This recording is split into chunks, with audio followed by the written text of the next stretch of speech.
2025 November 6 ഉത്തർപ്രദേശിലെ നോയിഡ ഭാഗത്ത് express വേയുടെ അരികിലൂടെ പോകുന്ന ഒരു അഴുക്കുചാലുണ്ട്. അന്നേ ദിവസം രാവിലെ പതിവ് പോലെ ജോലിക്കെത്തിയ ഒരു ശുചീകരണ തൊഴിലാളി ആ ചാലിനുള്ളിൽ സംശയാസ്പദമായ എന്തോ ഒന്ന് കിടക്കുന്നത് കണ്ടു. അതിനെക്കുറിച്ച് ആശങ്ക തോന്നി അടുത്തു ചെന്ന് നോക്കി. അയാൾ ആ ചാലിൽ കിടന്നിരുന്ന ഒരു ചാക്കിനകത്തു നിന്നും തലയില്ലാത്ത ഒരു മനുഷ്യ ശരീരത്തിന്റെ ഭാഗം പുറത്തേക്ക് കിടക്കുന്നത് കണ്ടു. അത് കണ്ട് അദ്ദേഹം ഭയന്ന് വിറച്ചുപോയി. ഉടൻ തന്നെ പോലീസിനെ വിവരം അറിയിച്ചു. നോയിഡ പോലീസ് അതിവേഗം സ്ഥലത്തെത്തി. പോലീസ് ആ ചാക്ക് പുറത്തെടുത്ത് തുറന്ന് പരിശോധിച്ചപ്പോൾ അതിൽ ഒരു സ്ത്രീയുടെ തലയില്ലാത്തതും കൈകൾ ഇല്ലാത്തതുമായ ഒരു ശരീരം കണ്ടു. ആരോ ഒരാൾ ആ സ്ത്രീയുടെ കൈയും തലകളും വെട്ടിമാറ്റിയിട്ടുണ്ട്. ശരീരത്തിന്റെ ബാക്കി ഭാഗം മാത്രം അവിടെ കൊണ്ടുവന്ന് തള്ളിയതാണെന്ന് മനസ്സിലായി. ഈ തലയും കൈയും ഇല്ലാത്തതിനാൽ തന്നെ ഉടൻ തന്നെ ഈ സ്ത്രീയെ തിരിച്ചറിയാനും പോലീസിന് കഴിഞ്ഞില്ല. എന്നാൽ അവളുടെ കാലിൽ ഒരു മെട്ടിയും കൊലുസും ഉണ്ടായിരുന്നു. അതിനെ അടിസ്ഥാനമാക്കി പോലീസ് അന്വേഷണത്തിന് തുടക്കം കുറിച്ചു. ആ പ്രദേശം എന്നത് സാധാരണ ആളുകൾ ഇങ്ങനെ കൂടുതൽ നടക്കുന്നൊരു സ്ഥലം അല്ല. എക്സ്പ്രസ് വേയുടെ 2 ഭാഗവും ആളുകൾക്ക് നടക്കാൻ വഴിയില്ല. റെയിലിങ്ങുകൾ മാത്രമേ ഉള്ളൂ. അതിലൂടെ വാഹനങ്ങൾ വളരെ വേഗത്തിൽ പോകും. അതിനോട് ചേർന്നുള്ള അഴുക്കുചാലിലാണ് ഈ ശരീരം കണ്ടെത്തിയത്. പോലീസ് ആ പ്രദേശം മുഴുവനും കർശന പരിശോധനയ്ക്ക് വിധേയമാക്കി. മൃതദേഹം പോസ്റ്റ്മോർട്ടത്തിനായി അയച്ചു. അതോടൊപ്പം ചാലിൽ മുഴുവനായും ആ സ്ത്രീയുടെ തലയും കൈകളും കണ്ടെത്താനുള്ള തിരച്ചിൽ നടത്തി. പക്ഷെ ഒന്നും കണ്ടെത്താനായില്ല. അതിനാൽ ആ സ്ത്രീ ആരാണെന്ന് കണ്ടെത്താൻ പോലും വലിയ ബുദ്ധിമുട്ടായി. ഇങ്ങനെ അന്വേഷണം വളരെ വേഗത്തിൽ മുന്നോട്ട് പോയിക്കൊണ്ടിരിക്കുമ്പോൾ പോലീസ് 5 ടീമുകൾ ഉണ്ടാക്കി. ഒരു ടീം എക്സ്പ്രസ് വേക്ക് സമീപം താമസിക്കുന്നവരെയും അവിടെ നിന്ന് പോകുന്നവരെയും ചോദ്യം ചെയ്തു. മറ്റൊരു ടീം നോയിഡയിലെ പ്രധാന പ്രദേശങ്ങളിലൂടെ പോയ വാഹനങ്ങളെല്ലാം പരിശോധിച്ചു. ഇൻസ്പെക്ടർ ആ പ്രദേശത്തെ CCTV ദൃശ്യങ്ങളുണ്ടോ എന്ന് പരിശോധിക്കാൻ നിർദ്ദേശം നൽകി. എക്സ്പ്രസ് വേക്ക് അടുത്ത് വീടുകളോ കടകളോ ഒന്നും ഇല്ലാത്തതിനാൽ ചില 100 മീറ്റർ പരിധിയിൽ CCTV ക്യാമറകളൊന്നും ഇല്ലായിരുന്നു. എന്നാൽ എക്സ്പ്രസ് വേയിൽ നിന്നും കുറച്ച് അകലെയുള്ള ഒരു കടയിൽ CCTV ഉണ്ടായിരുന്നു. അതോടൊപ്പം സമീപ റോഡുകളിലെ എല്ലാ CCTV ദൃശ്യങ്ങളും പോലീസ് ശേഖരിച്ച് പരിശോധിക്കാൻ തുടങ്ങി. മറ്റൊരു പോലീസ് ടീം സംസ്ഥാനത്തെ എല്ലാ സ്റ്റേഷനുകളും കൂടാതെ ഡൽഹിയിലെ എല്ലാ പോലീസ് സ്റ്റേഷനിലും എന്തെങ്കിലും സ്ത്രീ കാണാതായ ഒരു പരാതി, മിസ്സിംഗ് കേസ് ഫയലായിട്ടുണ്ടോ എന്ന് നോക്കി. പക്ഷേ ഇതുമായി പൊരുത്തപ്പെടുന്ന രീതിയിൽ യാതൊരു കേസും അവർക്ക് ലഭിച്ചില്ല. ഇത് പോലീസിനെ കൂടുതൽ ആശയക്കുഴപ്പത്തിലാക്കി. ഇങ്ങനെ നിരവധി ദിവസങ്ങളോളം പോലീസിന്റെ തിരച്ചിലും അന്വേഷണവും മുന്നോട്ട് പോയി. 2025 നവംബർ 15 നോയിഡ പോലീസ് ഇൻസ്പെക്ടർ തൻ്റെ ടീമിനെ വിളിച്ച് ഒരു റിവ്യൂ മീറ്റിംഗ് നടത്തുകയായിരുന്നു. ആ സമയം CCTV ദൃശ്യങ്ങൾ പരിശോധിച്ചു കൊണ്ടിരുന്ന ഒരു ടീം സംശയകരമായി തോന്നുന്ന ഒരു 15 വാഹനങ്ങളുടെ ലിസ്റ്റ് ഇൻസ്പെക്ടറുടെ കയ്യിൽ ഏൽപ്പിച്ചു. ഈ 15 വാഹനങ്ങളുടെ ലിസ്റ്റ് പരിശോധിക്കുമ്പോൾ ഒരു വാഹനത്തിൽ മാത്രം ഇൻസ്പെക്ടറുടെ ശ്രദ്ധ പിടിച്ചുപറ്റി. ഒരു ബസ്. ബാക്കി വാഹനങ്ങളെല്ലാം പരിശോധിക്കാൻ മറ്റ് ടീമുകൾക്ക് നിർദ്ദേശം നൽകി. എന്നാൽ ആ ബസിന്റെ ദൃശ്യം അദ്ദേഹം പ്രത്യേകം പരിശോധിച്ചു. CCTVയിൽ കാണുന്ന പോലെ നവംബർ 5 രാത്രി ഒരു നീല വെളുപ്പ് നിറമുള്ള ബസ് ആ പ്രദേശത്ത് എത്തി ഒരു പ്രത്യേക സ്ഥലത്ത് നിർത്തിയിട്ടിരുന്നു. കുറച്ചു സമയം കഴിഞ്ഞ് അത് അവിടെ നിന്നും മടങ്ങി. ചിത്രം വളരെ ബ്ലറായിരുന്നതിനാൽ ആരെങ്കിലും അവിടെ ഇറങ്ങിയോ ആരെങ്കിലും അവിടെ നിന്നും തള്ളിയിട്ടോ ഒന്നും സ്ഥിരീകരിക്കാൻ കഴിഞ്ഞില്ല.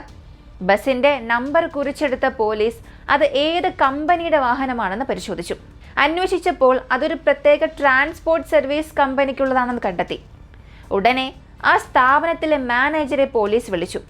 മാനേജറും എല്ലാ രേഖകളും പരിശോധിച്ചു. അവരുടെ പക്കലുള്ള ബസ്സുകളെയൊക്കെ ആരാണ് ഓടിക്കുന്നത് എന്നതിന്റെ ഒരു ലിസ്റ്റ് അവർക്കുണ്ടായിരുന്നു. അങ്ങനെ ബസ് നമ്പർ പരിശോധിച്ചിട്ട് ആ നമ്പറുള്ള ബസ് അന്നത്തെ ദിവസം ആരാണ് കൊണ്ടുപോയതെന്ന് നോക്കി. അത് മോനു സോളങ്കി എന്ന ഒരു 34 വയസ്സുകാരനായിരുന്നു. സാധാരണയായി ആ വാഹനത്തിന്റെ ഡ്രൈവർ അയാൾ തന്നെയാണ്. ഈ വിവരം കിട്ടിയതും പോലീസ് ഉടൻ തന്നെ ഒരു ടീമിനെ അയച്ച് ഈ മോനു സോളങ്കിയെ പിടിച്ചുകൊണ്ടുവരാൻ ആവശ്യപ്പെട്ടു. ആ ദിവസവും മോനു പതിവ് പോലെ ഓഫീസിൽ ഹാജരായിരുന്നു. പോലീസ് അവനെ ഓഫീസിൽ നിന്നും സ്റ്റേഷനിലേക്ക് കൊണ്ടുവന്നു. സ്റ്റേഷനിൽ വെച്ച് ചോദ്യം ചെയ്തപ്പോൾ മോനുവിന്റെ മറുപടി ഇതായിരുന്നു: സർ, അത് ഞാൻ പതിവായി പോകുന്ന വഴിയാണ്. അതിലെന്താണ് ഇത്ര സംശയമെന്ന് എനിക്ക് മനസ്സിലാകുന്നില്ല എന്ന്. അതുവഴിയാണ് ഞാൻ വീട്ടിലേക്കും ഓഫീസിലേക്കും പോകുന്നത്. പോലീസ് ഉടൻ CCTV ദൃശ്യങ്ങളും വഴികളും എല്ലാം കാണിച്ചിട്ട് പറഞ്ഞു, നീ പറഞ്ഞ വഴിയിലൂടെ പോയിരുന്നെങ്കിൽ നീ കമ്മീഷണർ ഓഫീസിന്റെ ആ ദിശയിലേക്ക് പോകേണ്ടതായിരുന്നു. പക്ഷെ അന്ന് രാത്രി നിന്റെ ബസ് മറ്റൊരു ദിശയിലേക്കാണ് പോയത്. നീ വീട്ടിൽ പോകുന്നതിന് പകരം ഈ ഭാഗത്തേക്ക് വന്നു. എല്ലാം CCTVയിൽ വ്യക്തമാണ്. ഇത് കേട്ടപ്പോൾ മോനു എന്തോ ഓർത്തെടുക്കുന്നത് പോലെ ആംഗ്യം കാണിച്ചു. എന്നിട്ട് അതെ അതെ സാർ, അന്ന് രാത്രി എനിക്ക് മറ്റൊരിടത്തേക്ക് പോകേണ്ടി വന്നു, അതുകൊണ്ടാണ് ഞാൻ അതുവഴി പോയതെന്നും പറഞ്ഞു. അവൻ്റെ ഈ മറുപടി മാറി മാറി വരുന്നത് കേട്ടപ്പോൾ പോലീസിന് കാര്യം മനസ്സിലായി. തുടർന്ന് പോലീസ് കർശനമായി ചോദ്യം ചെയ്യൽ ആരംഭിച്ചു. പോലീസിന്റെ ശക്തമായി ചോദ്യം ചെയ്യലിന് മുൻപിൽ നിലകൊള്ളാൻ കഴിയാതെ പോയ മോനു ഒടുവിൽ സമ്മതിച്ചു. അതെ സാർ, ഞാൻ തന്നെയാണ് അവളെ കൊന്നത്, അവളെൻ്റെ കാമുകിയാണ്, ഞാൻ തന്നെയാണ് അവളെ കൊന്നത്, ഞാനെല്ലാം പറയാം എന്ന്. 2 വർഷമായി ഞാനും അവളും പ്രീതി യാദവും തമ്മിൽ ബന്ധത്തിലായിരുന്നു. ഞങ്ങൾ രണ്ടുപേരും പ്രണയത്തിലായിരുന്നു. അവൾക്ക് ഏകദേശം 40 വയസ്സാകും, എനിക്ക് 34 വയസ്സ്. അവൾ വിവാഹിതയായിരുന്നു, പക്ഷേ ഭർത്താവുമായി വിവാഹമോചനം നേടി, ഒരു കുട്ടിയുമുണ്ട്. പിന്നീട് അവർ നോയിഡയിൽ ഒറ്റയ്ക്കാണ് താമസിച്ചിരുന്നത്. ഞങ്ങൾ പതിവായി കണ്ടുമുട്ടാറുണ്ടായിരുന്നു. ചിലപ്പോൾ ഞാൻ അവളുടെ വീട്ടിൽ പോകും, മറ്റു ചിലപ്പോൾ അവൾ എൻ്റെ വീട്ടിലേക്കും വരാറുണ്ടായിരുന്നു. നിരവധി സ്ഥലങ്ങളിൽ വെച്ച് ഞങ്ങൾ കണ്ടുമുട്ടി. അടുത്ത ബന്ധത്തിലായിരുന്നു. പ്രീതി യാദവിന് എന്നോട് സത്യസന്ധമായ സ്നേഹമുണ്ടെന്ന് പലപ്പോഴും പറഞ്ഞു. പക്ഷെ എനിക്കിതിനകം തന്നെ ഭാര്യയും മക്കളും ഒക്കെ ഉണ്ട്. എന്തായാലും എൻ്റെ കുടുംബത്തെ ഞാൻ ഒരിക്കലും പിരിയില്ല എന്ന് തുടക്കത്തിൽ തന്നെ അവളോട് പറഞ്ഞിരുന്നു. പക്ഷേ കുറേ കാലമായി അവൾ വളരെ പിടിവാശിയായിരുന്നു. നിന്റെ ഭാര്യയിൽ നിന്ന് വിവാഹമോചനം നേടി എന്നെ വിവാഹം ചെയ്യണമെന്ന് അവൾ ആവർത്തിച്ച് പറയാൻ തുടങ്ങി. എത്ര പറഞ്ഞാലും കേട്ടില്ല. ഒരു ഘട്ടത്തിൽ ഞങ്ങൾ അടുത്ത ബന്ധത്തിലായിരുന്നപ്പോഴുള്ള ഫോട്ടോസ് എല്ലാം കാണിച്ച് എന്നെ ബ്ലാക്ക്മെയിൽ ചെയ്യാൻ തുടങ്ങി. ഇവയെല്ലാം എൻ്റെ വീട്ടിലെത്തിക്കുമെന്നും ഭാര്യയെ കാണിക്കുമെന്നും നമുക്കിടയിലുള്ള ബന്ധം മുഴുവനായും എല്ലാവരോടും പറയുമെന്നും വിവാഹം ചെയ്യണമെന്നും ഭീഷണിപ്പെടുത്തി. എത്ര പറഞ്ഞിട്ടും അവളുടെ ആവശ്യം കൂടുക മാത്രമേ ചെയ്തുള്ളൂ, കുറഞ്ഞില്ല. കഴിഞ്ഞ 6 മാസമായി അവളുടെ ആവശ്യമെല്ലാം പണം മാത്രമായിരുന്നു. പണം പണം പണം. എനിക്കിതിനോടകം തന്നെ വല്ലാത്ത ക്ഷീണ വെറുപ്പും തോന്നി തുടങ്ങി. അവസാനം വീണ്ടും ഒരു വലിയ തുക ആവശ്യപ്പെട്ട് എന്നെ ബ്ലാക്ക്മെയിൽ ചെയ്യാൻ തുടങ്ങി. ഇല്ലെങ്കിൽ ഈ വീഡിയോസും ഫോട്ടോസും എല്ലാം നിന്റെ ഭാര്യയെ കാണിക്കുമെന്ന് ഭീഷണിപ്പെടുത്തി. എൻ്റെ കയ്യിൽ അത്രയും പണമൊന്നും ഇല്ല എന്ന് പറഞ്ഞിട്ടും അവൾ കേട്ടില്ല. അവസാനം ഞാനൊരു തീരുമാനമെടുത്തു. ഇവളിൽ നിന്നും രക്ഷപ്പെടാൻ ഇനി മറ്റു മാർഗം ഇല്ല. ഇതിനെ എങ്ങനെയെങ്കിലും അവസാനിപ്പിക്കണം.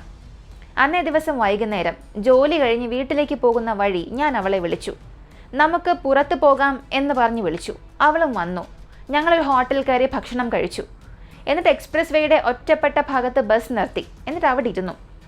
ആ സമയം വീണ്ടും അവൾ പണം ചോദിച്ച് എന്നോട് വഴക്കിടാൻ തുടങ്ങി. എൻ്റെ കയ്യിൽ ഇപ്പോഴില്ല, ഉള്ളപ്പോൾ തരാമെന്ന് ഞാൻ പറഞ്ഞു. പക്ഷേ ഈ ഒരു അടുപ്പം നമുക്ക് വീണ്ടും തുടരണം എന്നൊക്കെ ഞാൻ അവളോട് പറഞ്ഞു.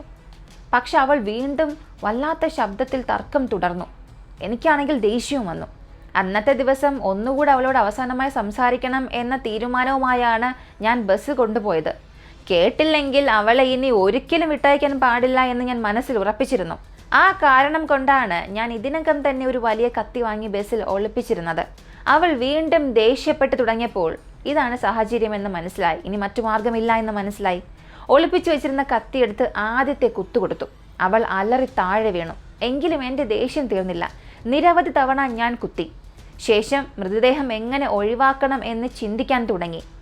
മുഖവും കൈയും ശരീരവും ഒക്കെ ഉണ്ടെങ്കിൽ എളുപ്പത്തിൽ തിരിച്ചറിയാൻ കഴിയും. അതിനാൽ അവളുടെ കൈകളും തലയും വേർതിരിക്കേണ്ടി വന്നു. അവയെ വേർപെടുത്തി ഈ ശരീരം മാത്രം ഒരു കനാലിലേക്ക് തള്ളിക്കളഞ്ഞു. തല തിരിച്ചറിയാനാകാത്ത വിധം നശിപ്പിച്ചു. വീണ്ടും കുറച്ച് ദൂരെയുള്ള സ്ഥലത്ത് അത് ഉപേക്ഷിച്ചു. കൈകളും അതുപോലെ തന്നെ മറ്റൊരിടത്ത് ഉപേക്ഷിച്ചു. കൊലപാതകത്തിന് ഉപയോഗിച്ച കത്തി ഞാനും വലിച്ചെറിഞ്ഞു. ഇങ്ങനെ എല്ലാം അവൻ സമ്മതിച്ചു. തുടർന്ന് അവൻ തന്നെ പോലീസുകാരെ കൂട്ടിക്കൊണ്ടുപോയി കത്തി ഉപേക്ഷിച്ച സ്ഥലവും തലയും കൈകാലുകളും ഉപേക്ഷിച്ച സ്ഥലവും കാണിച്ചു കൊടുത്തു. പോലീസ് എല്ലാം വീണ്ടെടുത്തു. ആ ബസ്സും പോലീസ് സീൽ ചെയ്തു. മോനു ബസ്സിൻ്റെ സീറ്റുകളെല്ലാം വൃത്തിയാക്കിയെങ്കിലും ചില ഭാഗങ്ങളിൽ രക്തക്കറകൾ ഉണ്ടായിരുന്നു. അവ പരിശോധിച്ചപ്പോൾ അത് പ്രീതി യാദവിൻ്റെ രക്തമാണെന്നും തെളിഞ്ഞു. അതും ഒരു തെളിവായി കോടതിയിൽ സമർപ്പിച്ചു. ആ സമയത്ത് ഉത്തർപ്രദേശിന്റെ മുഴുവനും ശ്രദ്ധ പിടിച്ചു പറ്റിയൊരു കേസായിരുന്നു ഇത്. പക്ഷെ പോലീസ് ഈ ഒരു കേസ് വെറും 15 ദിവസത്തിൽ തന്നെ പരിഹരിച്ചു. ഇവന് ഇതുവരെയും ശിക്ഷ ലഭിച്ചിട്ടില്ല. കേസ് ഇപ്പോഴും തുടരുകയാണ്. ഒരു മനുഷ്യന്റെ ഒരു നിമിഷത്തെ വികാരം വർഷങ്ങളോളമുള്ള ഒരു പശ്ചാത്താപമായി മാറും. എന്തായാലും സത്യം എത്ര വൈകിയാലും പുറത്തു വരും. അതുകൊണ്ട് തെറ്റായ വഴി തിരഞ്ഞെടുക്കുന്നതിന് മുൻപ് നിങ്ങൾ ചിന്തിക്കുക. അവസാനം തനിക്ക് തന്നെ അത് ഹാനിയായി ഭവിക്കുമെന്നും ഓർക്കുക. ഈ ദേഷ്യം, തെറ്റായ ബന്ധം, ഒരു നിമിഷത്തെ ചിന്തക്കുറവ് ഇവയെല്ലാം നിങ്ങളുടെ ജീവിതം നശിപ്പിക്കുക തന്നെ ചെയ്യും. ശരിയായ തീരുമാനങ്ങൾ ശരിയായ സമയത്ത് എടുക്കുന്നതാണ് അത്യാവശ്യം. ഈ ഒരു കേസിനെ കുറിച്ചുള്ള നിങ്ങളുടെ അഭിപ്രായം കമൻറ്റിൽ പറയുക. കൂടുതൽ അപ്ഡേറ്റ്സിനായി നമ്മുടെ ചാനൽ സബ്സ്ക്രൈബ് ചെയ്യുക. മറ്റൊരു വീഡിയോയുമായി വീണ്ടും കാണാം.